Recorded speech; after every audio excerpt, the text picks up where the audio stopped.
Hey guys, welcome back. I'm over here on Marvel Rivals right now. I'm just sitting and thinking about something from like the past month or whatnot.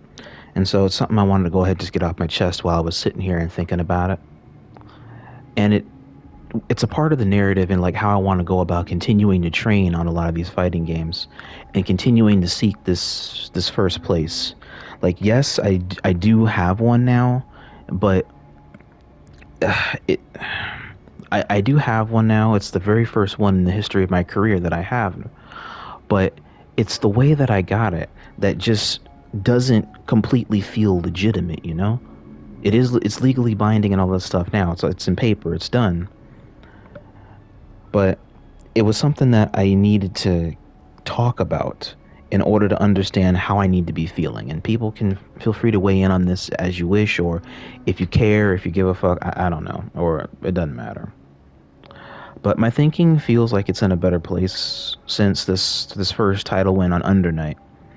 But the fact of the matter is that I need to get better and get back on the grind because I honestly don't feel like I'm good enough to have a Unish championship. Like I feel like I'm too weak at my present level of competence to house variety or stand a fair chance versus native Undernight players, even some at my level.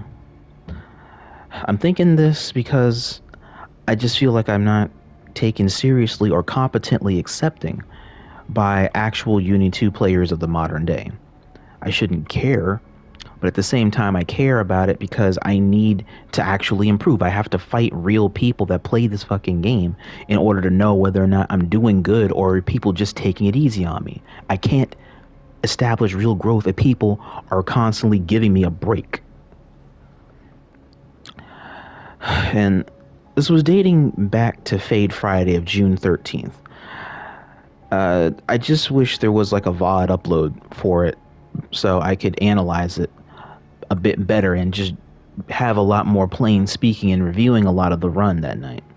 I didn't get the chance to record it like I usually would with a lot of arguments half the time here or constantly making noise in my background, making noise in my background, and I'm trying to tell it to stop, but it just doesn't do that. It keeps going and it's unprofessional.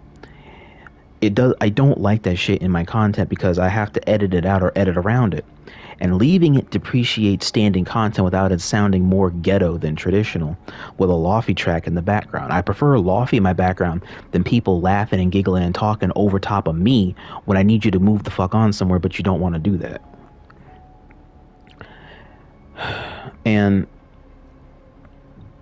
when in this event, I just didn't expect simple shit like this to be all of this in hindsight to reflection of events that night.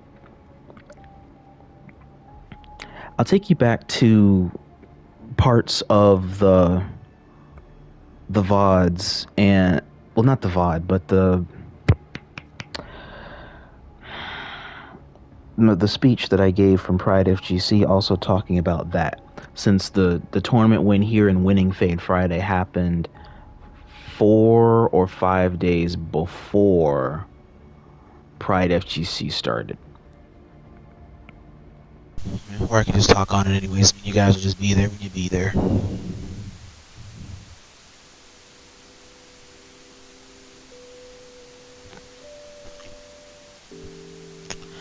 So this happened in the time span leading up to the Pride FGC Major. This was on Friday the 13th. Yeah, I know, it's like super freaking weird for whatever reason. So half of this was in the background. The other half I wasn't paying it mind fully with practice, stress, and time management between factors I was caught up with, or caught into. I'm still caught in the middle of some other shit now because everything's just been falling behind. Since taking care of people because of an accident.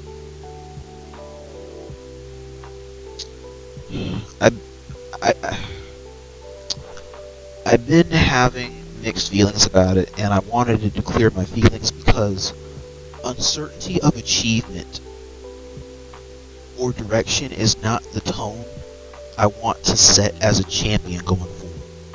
It's not the correct mindset, and it doesn't stir motivation, and it doesn't stir pull poise or belief or strength of mind, strength of body and mind.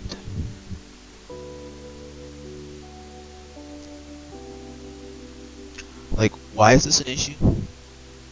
It's not that this is an issue. I'm very grateful, most definitely. I'm not ungrateful. It felt hollow because there were none of the usual people always fighting here, but still had a random hard turnout of other people that were never before seen, where we had to kind of milk the arrival of people to come here that weren't naturally going to play the game, but they decided to play the game because of the other thing that was going on that night.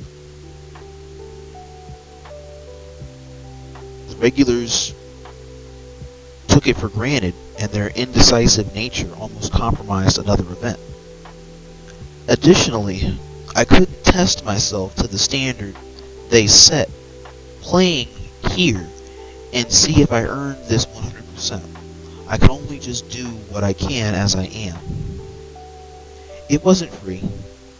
It's that it's uncertain for me to know how to accept growth from the unknown and not the known factors that forced me to grow and get good in the first place.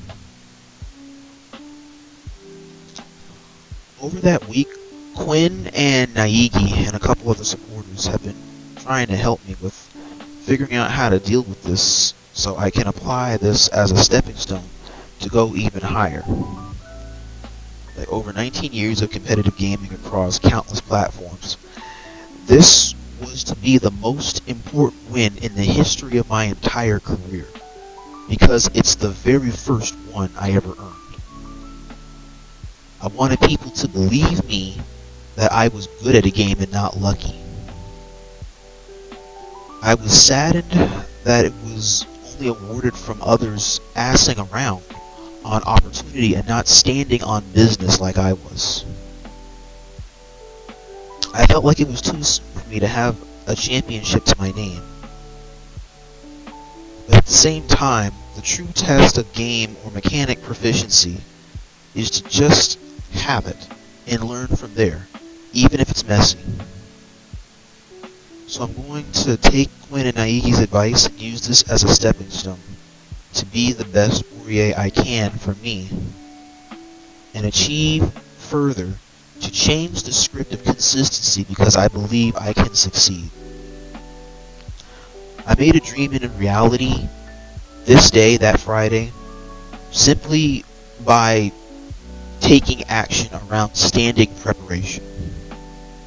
I wasn't ready to step into this, but the decision and the community says otherwise, so I have to believe them. I'll accept it and build from there. So I continue to take action for the story and for the value of hard work that adds up since I never gave up.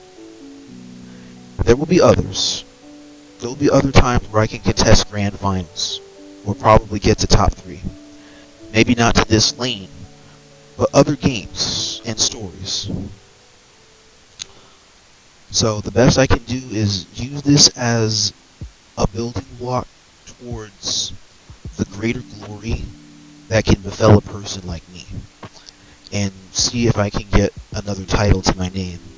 And maybe this time it would have come from a hard-won fame, or a well-fought endgame, or months or years of practice coming full circle. I don't know. That's part of the mystery in the road that's still ahead, and so I will continue to walk it with the championship in tow. I'll take it with me. That's where my head was at for like the longest time, because this helped with confidence going into Pride FGC. It's just that night I was so happy, and then I was like immediately like really sad because I just was in the right place at the right time. I stood on business, I handled my business, and I won. But it just didn't feel like the end game was any of those factors that forced me to get good or try to get good at this game in the first place, and that's what made it feel hollow to me. And I don't want to feel that way, but it's just also understanding how it made me feel.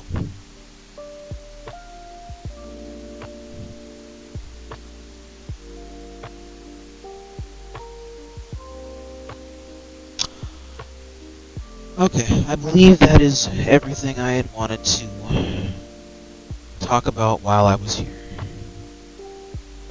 That's everything with Pride FGC, and everything also with what led up into Pride FGC.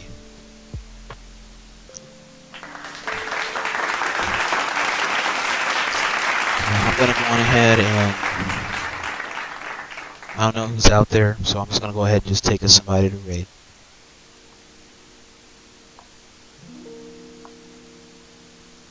But I did want to sit here and talk on that while I was here, in order to sit and talk to you.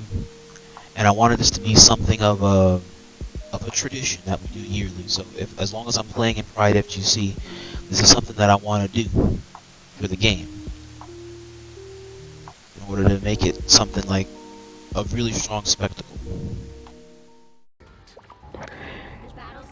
Looking back at it all a few times, I just really wish I could go back and try to watch myself to figure out what kind of thinking that I had, or I just need to know what I was doing, because I couldn't have just been correctly autopiloting through most of that evening.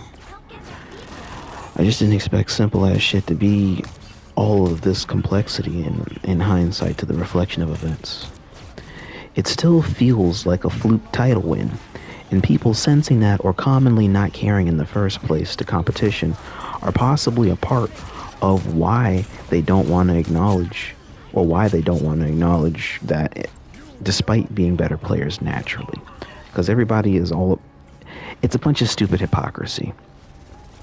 Like, there's supposed to be players that are on the up and up that have won events and won titles of their own, and they're nowhere near being overpowered or overrated as they think they are. They still get washed by the one or two people that are surprisingly, like, exceptional on a gridiron like this because of the longevity of the IP, despite the unpopularity of it.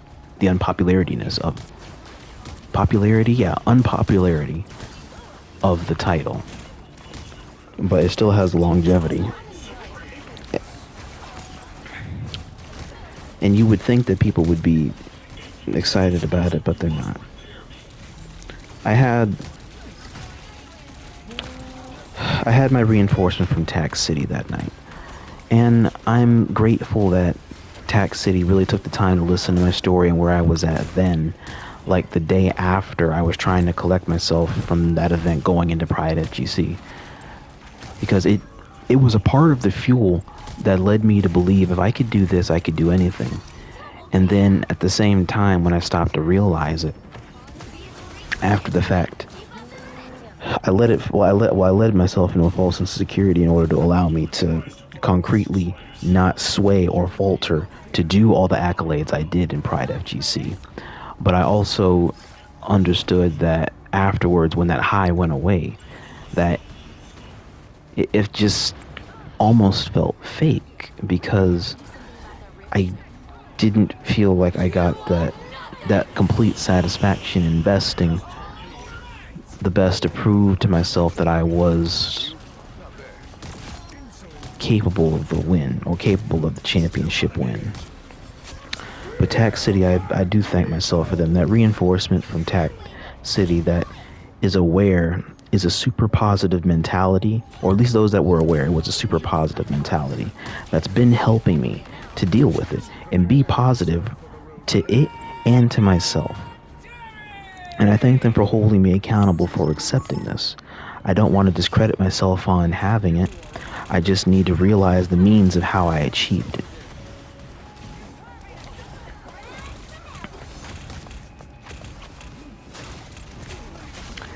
And outside Tax City, trying to understand other people's take, or even if they were paying attention, which they really weren't, it just sucked for the longest time. It seriously sucked being around excess selfishness. But that'll have to be fine. I have to force myself to accept that part and move on, ignoring that over letting it house depression in my psyche. I got the Discord. There's people there that pay this stuff mine because they've been waiting as long as I have to see my name come first across a ticket legitimately. And I want to accept that Tact City can accept me as its champion, even if the rest of the world does not. And this has to be the definitive truth that I have to believe in order to draw strength from that can concretely help me be stronger and do better. And maybe sometime again, maybe I can get Under Night done.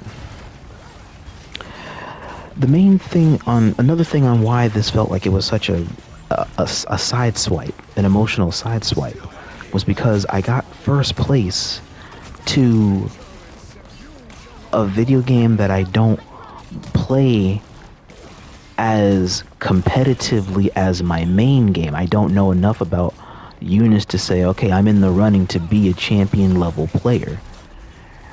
Like, my main game is Dragon Ball FighterZ. It's always been Dragon Ball FighterZ. Even when I discredit myself and saying I want to play other games, I still end up going back to Dragon Ball FighterZ and finality of it all. I'm a Dragon Ball FighterZ player to the end, despite any other grid I go to in order to piece the holes of my general game plan.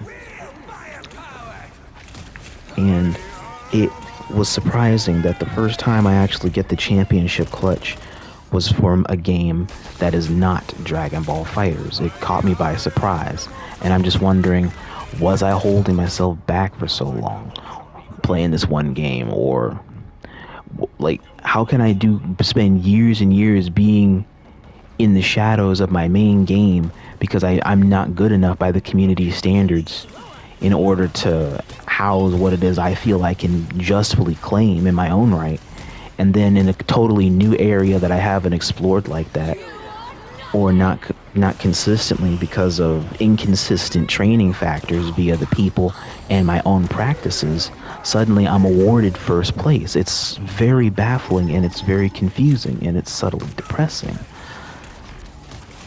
And you have to understand where my mind is at trying to process all of that. Then another instance here. Take a look back to Tampa Never Sleeps, right? More recent, but I've been able to accept a lot of what's happened and learn not to question myself too much in the events of that all decision-making conclusion that happens in top 4. This was another instance that happened where this was like on my side of the table in the PvP journey. The most recent Dragon Ball Tampa during this date stamp, but I think it was like number 9. This was facing the grand finals of the TNS Redemption bracket. It's the second most important finals viewing to the program behind the main stage grand finals set. Winners get their name tweeted along the main stage ticket. That's the trade-off. This is only to the Redemption bracket winner that gets that privilege, so essentially it's the winner take all in the clout department. It's a fairly high exchange of stopping a shutout. So in that match, I had to go one-on-one with a PvP rival of mine that ranks high in the competitive field of modern day for the Mexican and Midwestern North American comp scenes for Dragon Ball FighterZ. It's a player named Argo. I fought him a good handful of times across varied PC, NA, and Mexican brackets. He's a very adaptively observational and skilled player, to be sure. He's a Ginyu, Krillin, and Broly specialist. Not necessarily that team, but those characters. So, I was staring down the barrel of a strong matchup. I have to get rid of, or I have to get right, more or less, on the first shot to take him to reset. Or at least match point. Either way, I'd have a better game plan by that time than what I had to assess from the initial encounter that evening at the start of top 4 when he beat me in a close 2-0 and sent me to losers. When I got to Grands, it wasn't that I was shocked to have done that for the second time ever. but it was a game plan I was considering to reapproach the contest with before me, with not a lot of data from the first encounter to assess the errors that went wrong in the first encounter and then correct it in the end game rematch pairing. Like, while a part of me questioned my game plan going against Argo, a reason I honestly do believe that that's how I lost the grand finals contest, was questioning my original game plan's value.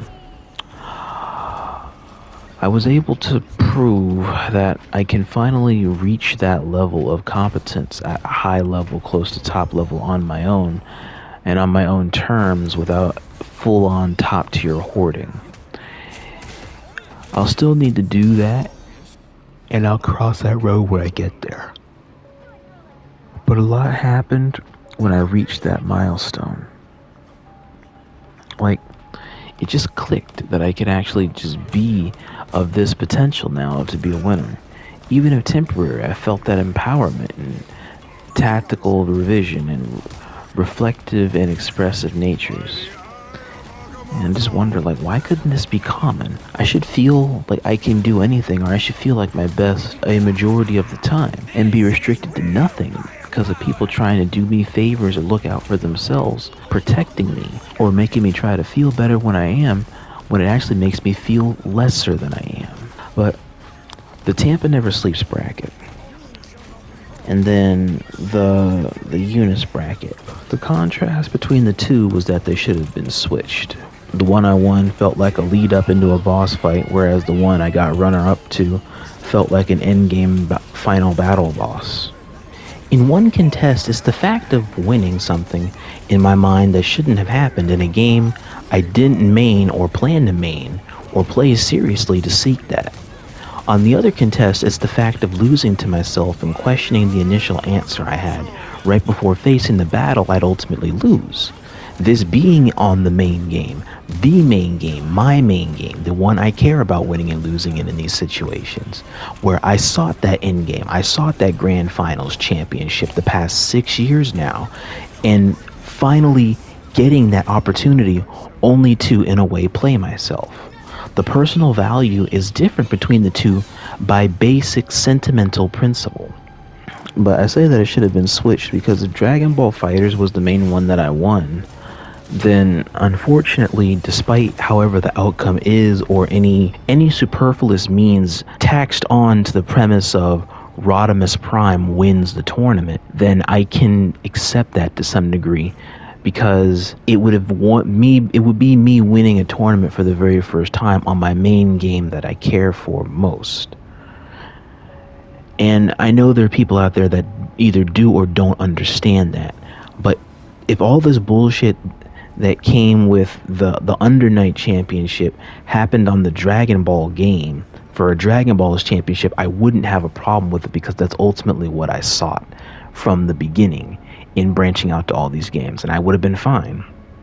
I also understand this is mentality versus reality, and the reality of the situation is that it's not that. It was never going to be easy. It was never going to be straightforward. This is the timeline. It has to be like this. It doesn't have to feel this way, but I need to have clarity to understand and sort my feelings properly. But yeah, anyway, that's just a lot of stuff I wanted to sit and talk about with you guys. So I appreciate you guys taking the time to sit and listen to me sit and ramble about a lot of the stuff. But it's just stuff that it's something that I have to come to terms with gradually in order to be the better player and the bigger player going forward, so that way I can get these titles more. I can get these situations to contest and compete for them more. And it doesn't feel like it's like a it doesn't feel like it's like a back and forth thing. I can have these opportunities more consistently, and it becomes easier to sort my thinking and my psyche, and I just stay focused on the game plan. I'll figure it out, and we'll figure it out together as we go, guys. Thank you so much for just taking the time to sit and listen to this stuff here. That's why I decided to sit and make a podcast on it, and just kind of delve into my own mind and figure out why I feel this way. And even though both are encouraging and discouraging, respectfully. I'm still going to keep playing in order to fight for what's mine, you know? You guys take care. I'll catch you on the next one.